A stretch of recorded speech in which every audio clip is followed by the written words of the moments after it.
Hello, Namaste, welcome to my channel. Today we will discuss about RAM, Random Access Memory. Random Access Memory. In this video, I will explain what is RAM, history of RAM, functions of Random Access Memory, types of RAM, how does RAM works, how much RAM do I need, how to get more RAM without upgrading. Lastly, we know about Random Access Memory trends and future directions. Before I start my topic, if you like my videos and they are really helpful to you, then I request you to please like, share and subscribe my channel. Click bell icon for latest updates.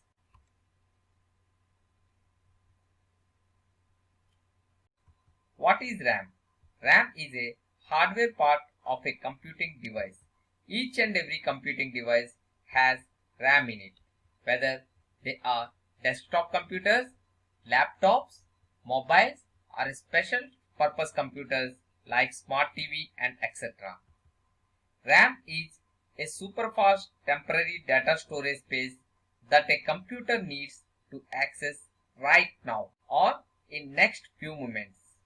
All computers have some way to store information for long term, like they store in hard disks. But working process are done in RAM only. RAM is a type of memory that can be accessed randomly in any order. That means any byte of memory can be accessed without touching the preceding bytes. Opposite of random access memory is sequential access memory.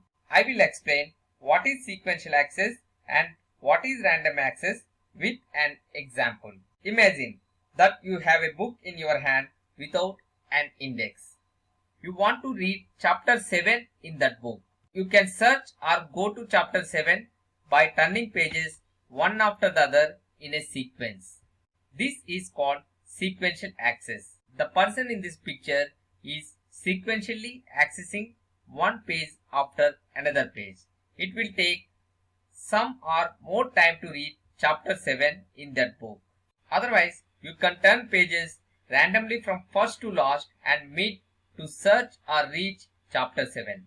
This is called random access. It will definitely faster than sequential access. This is exactly what a RAM does to search or reach for a program in a memory. So, RAM is super fast. If RAM is not present in a computing device, then imagine how much time CPU will take to bring a program from memory. The speed and performance of your system directly correlate with amount of RAM you install in it. If too little RAM, it can be slow. If you add too much RAM with small memory or CPU, then there is no added benefit for you. RAM is a volatile memory, means data stored in RAM is lost if we switch off a computer or there is a power failure. Hence we use uninterrupted power supplies to get rid of this. RAM is small, both in terms of physical size and amount of data it can hold. RAM is temporary and short-term data storage medium. Permanent or long-term storage medium is hard disks, CDs and etc. History of RAM. First practical RAM was Williams tube in 1947. It stored data as electrically charged spots on the face of a CRT. Since the electron beams of CRT could write the spots on the tube in any order, memory was random access. The capacity of Williams tube is only 100 to 1000 bits. Magnetic core memory as a RAM between 1955 to 1975. Each magnetic core stores 1 bit information. The core can be magnetized either clockwise or counterclockwise direction. The value of bit stored is according to the direction of the core magnetization. It can store 32 kilobits for a cubic foot. Static random access memory was invented in 1963. Uses flip-flops to store each bit. Static RAM is faster but more expensive. Static RAM requires 6 MOS transistors to store each bit of data. The first commercial dynamic RAM IC chip was Intel 1103A with a capacity of 1 kilobit released in 1970. Dynamic RAM stores each bit of data in a memory cell consisting of a tiny capacitor and a transistor. The capacitor can be charged or discharged for two values of a bit, low or high. Functions of RAM. RAM works in conjunction with the hard drive, which takes care of long-term storage. RAM provides quick access to the files that a computer is actively reading or writing.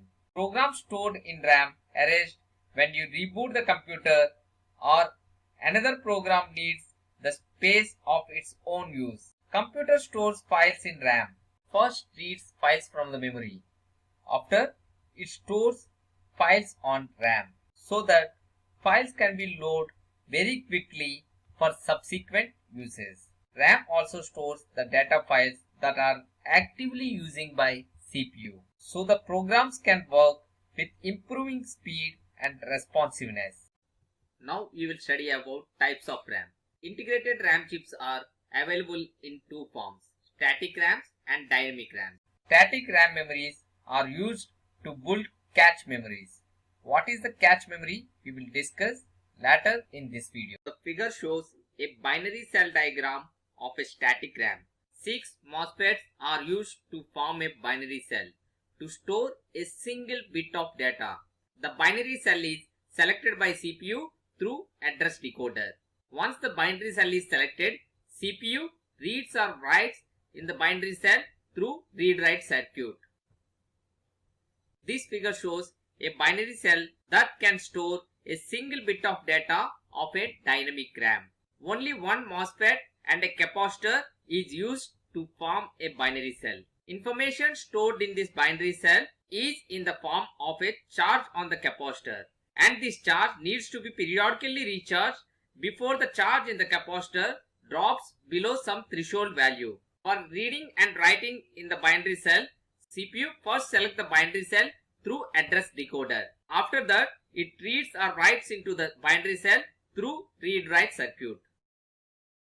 Static RAM has lower access time, so it is faster than dynamic RAM. Static RAM is costlier than dynamic RAM because it uses 6 MOSFETs. Dynamic RAM requires only a MOSFET and a capacitor. Static RAM requires constant power supply to make all 6 MOSFETs in on conditions. That's why it requires more power. Dynamic RAM requires less power because information is stored in capacitor. It doesn't need constant power supply. Static RAM requires 6 MOSFETs, so its internal circuitry is very complex as compared to the dynamic RAM, which requires only a MOSFET and a capacitor. So the physical size is also big as compared to the dynamic RAM. For same physical size, the static RAM offers very less storage capacity as compared to the dynamic RAM. Static RAM's packaging density is also very low as compared to the dynamic RAM. Static RAM is very faster than dynamic RAM, but there are so many disadvantages in static RAM. So the dynamic RAM is further developed mainly in 5 types. First one is asynchronous dynamic RAM. Asynchronous dynamic random access memory. As the name implies, it operates asynchronously. The timing and clock rates of CPU and asynchronous dynamic RAM are different. They are not synchronized. RAM clock is much slower than CPU clock. So there is a delay on the part of RAM. CPU must have to wait for the RAM to fetch programs from the memory. Another type of dynamic RAM is synchronized dynamic random access memory. These RAM chips access speed is directly synchronized with CPU's clock. These memory chips remains ready for operations whenever CPU expect them to be ready. These memories operate at the CPU memory without imposing any delay states. The other type of dynamic RAM is double data rate synchronous dynamic random access memory. This is the faster version of synchronous dynamic RAM. It performs its operations on both edges of the clock cycle, that is, both rising edge and falling edge of the clock signal, whereas standard DRAM operates only in rising edge of the clock cycle. Since DDR SDRAM can operate on both edges of the clock cycle, the data rate is doubled as compared to SDRAM. To access the data at high rate of memory, cells are organized into two groups. Each group is accessed separately. Another type of dynamic RAM is Rambus dynamic RAM. Rambus dynamic RAM consists a RAM controller and SRAM cache and a dynamic RAM. A RAM controller provides high-speed timing signals for synchronous RAM and dynamic RAM. SRAM cache is overlapped in dynamic RAM to provide synchronous memory interface. Rambus dynamic RAM provides a very high data transfer rate over narrow CPU memory bus. It uses various speed-up mechanisms like synchronous memory interface, caching inside the DRAM chips, and very fast signal timing. The Rambus dynamic RAM's data width is 8 or 9 bits. And the last and most important type of dynamic RAM is a cache dynamic RAM. First we discuss what is cache memory. It is an extremely fast memory type that acts as a buffer between RAM and CPU. It holds frequently requested data and instructions so that they are immediately available to the CPU when needed. Cache memory is further reduces the average time to access data from RAM or main memory. Cache dynamic random access memory. As I have explained, cache is a special high-speed storage medium. RAM cache is a portion of memory made up of high-speed static RAM instead of slower and cheaper dynamic RAM used for main memory. RAM cache is effective because CPU accesses the same data over and over. By keeping as much as information as possible in static RAM, the computer avoids accessing the slower dynamic RAM. A dynamic RAM with an on-chip cache SRAM called the cache dynamic RAM. The proportion in cache RAM is like this. For 1 MB dynamic RAM, there is 8 KB high-speed static RAM. DDR SDRAM is further developed and upgraded to provide fastest data transfers. The new versions of DDR SDRAM are DDR2, DDR3, DDR4 and VRAM respectively. I will explain all these types with a comparison table of specifications of various DDR RAMs. This comparison table shows various random access memory from SDRAM to DDR4 RAM. Before explaining the table, I will explain the specifications like internal rate, bus clock, prefetch, what is data rate and what is transfer rate. Data rate. How many bits a random access memory can transfer in a given time. In this case, it is mega transfers per second. Second, transfer rate. Transfer rate is the number of bytes of data a RAM can transfer in a second. In this case, it is gigabytes per second. Bus clock. Bus clock means external clock rate that a random access memory can operate. These clock rates are increasing with the development of new RAM structures. I will explain internal rate and prefetch with a diagram. First we know what is prefetch with the help of this diagram. As we know, DDR memories transfers 2 bits of data per clock cycle, one from rising edge and one from falling edge of the clock cycle. This is called 2-bit prefetch. On DDR2, it is increased to 4 bits prefetch. In DDR3, it is again raised to 8 bits. This is actually a trick that allows DDR3 to work at higher clock rate than DDR2 and DDR2 to work at higher clock rate than DDR. It is because memory array is divided into that many parts. This is how a RAM array is divided to bring data simultaneously from memory. In DDR2, to achieve 4-bit prefetch, the memory array is divided into two parts. In DDR3, to achieve 8-bit prefetch, the memory array is divided into 4 parts. An address decoder selects each RAM cell to bring data simultaneously from main memory. To understand this better, let's compare DDR memory chips. All these DDR memory chips is getting the same clock pulse of 200 MHz. But due to double data rate, it becomes 400 MHz speed. In DDR memory chip, memory array is not divided. So, it operates with a speed of 200 MHz internally. In DDR2, the memory array is divided into two parts. So, it operates with a speed of 100 MHz internally.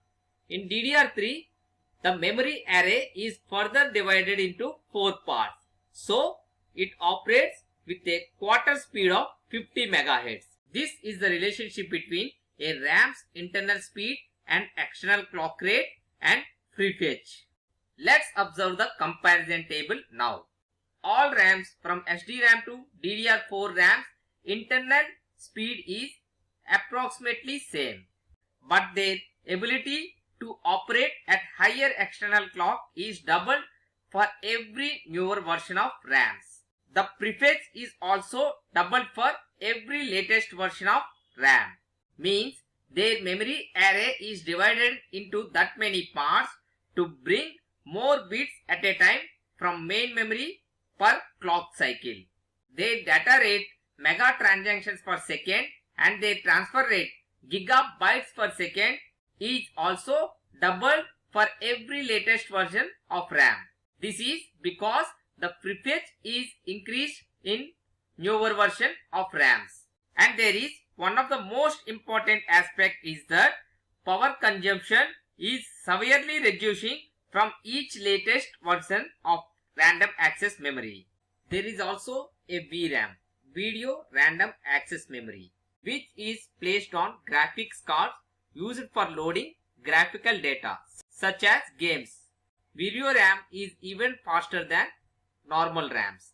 They comes with GDDR5X or HBM memory with higher bandwidth. Now we will discuss how does random access memory works. A RAM have many memory cells or binary cells is made up of an electronic circuit that stores one bit of binary information. It may be logic high or logic low.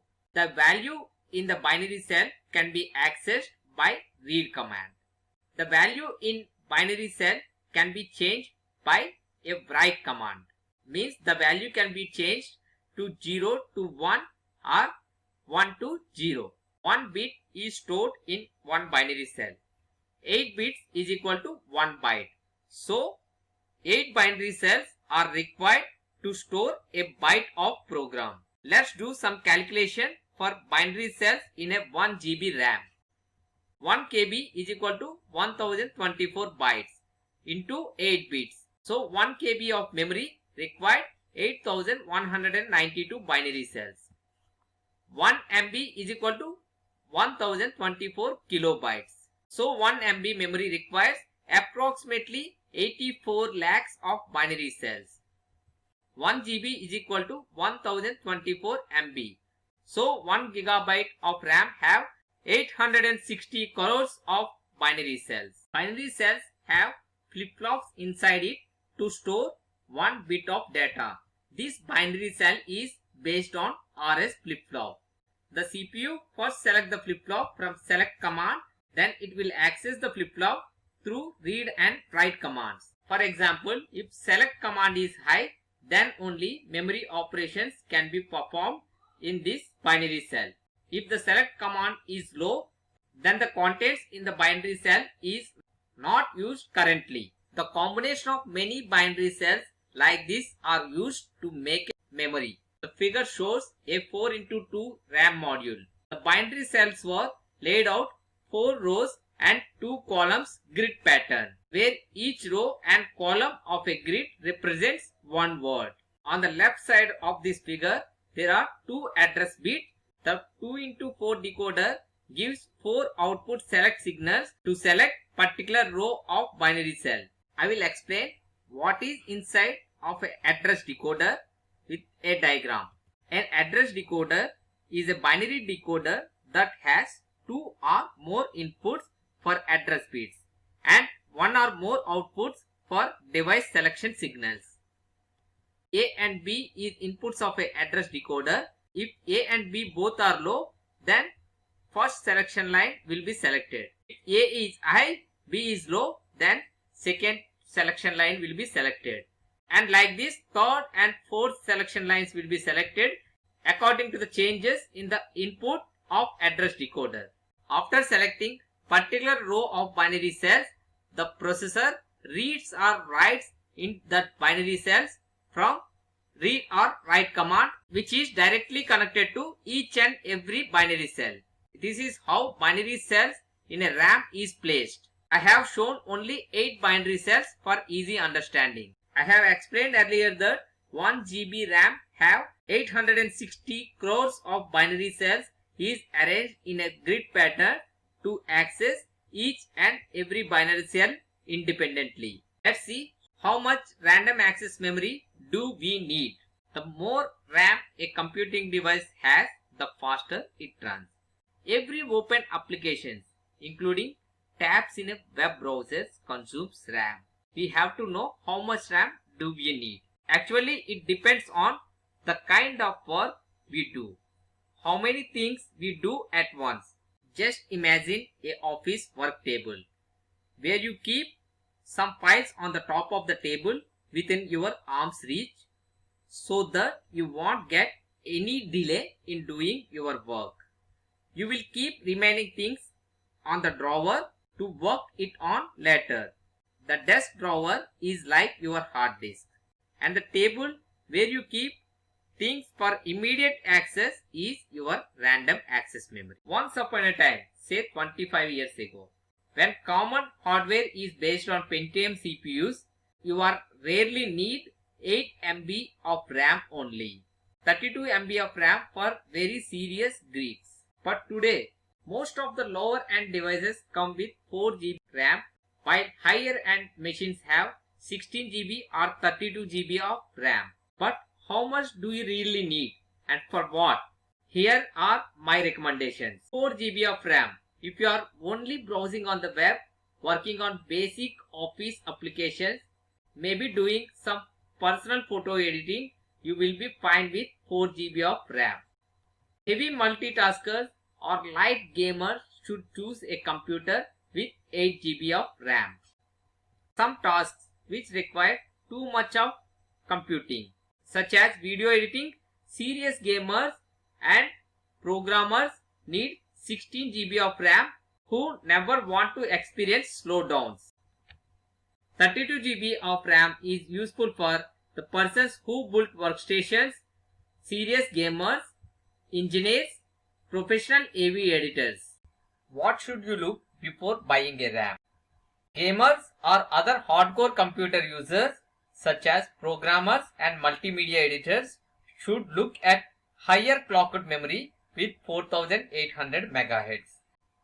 While clock speeds are one thing, the other factors that a certain audience, gamers for example, should consider latency. What is latency? The time delay between when a command in memory is entered and actually when it is executed. The lower this number, the higher the performance, as you get fewer delays between instructions. To get best possible performance, find a memory of 4800 MHz with a latency around 15 to 18. In order to use more than 4 GB of memory, you need to run 64-bit version of Windows with 64-bit CPUs. 32-bit versions are limited to address 3.5 GB of memory only. Many Windows 7 users are still on 32-bit editions.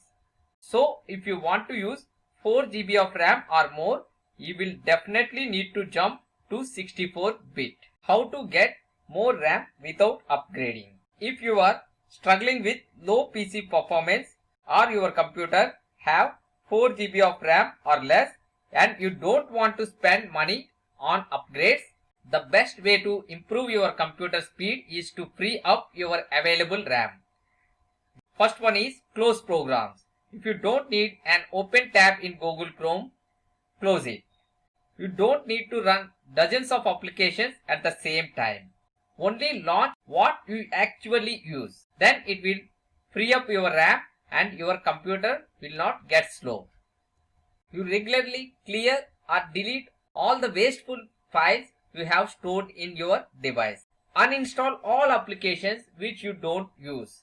If you follow these two methods, then it will definitely free up your available RAM. Now we will discuss about trends and future directions in random access memory. DDR5 SDRAM. SK Hynix is officially launched DDR5 on 6th October 2020, but it will be available in market by September 2021. DDR5 RAM further reduced power consumption to 1.1 volt. As we know, DDR4 operates in 1.2 volt. Low power DDR5 have onboard voltage regulators to regulate power consumption. DDR5 supports a transfer speed of 51.2 gigabytes per second per module, and DDR5 has 2 memory channels per module. Actually 1.8 times faster than earlier DDR version of DDR4. Its data rate is around 6400 mega transactions per second. DDR5 supports in Intel's upcoming Sapphire microarchitecture in 2021. AMD's Gen 4 CPUs and Gen 3 Plus APUs will be launched with DDR5 in 2022. That's all for today. I hope you have enjoyed this learning session. If you have any questions or queries or you need notes on random access memory, please feel free to contact me on my email ID. Please follow me on my upcoming video, ROM, Read Only Memory. Thanks for watching. Please subscribe my channel and share my videos. Have a nice day.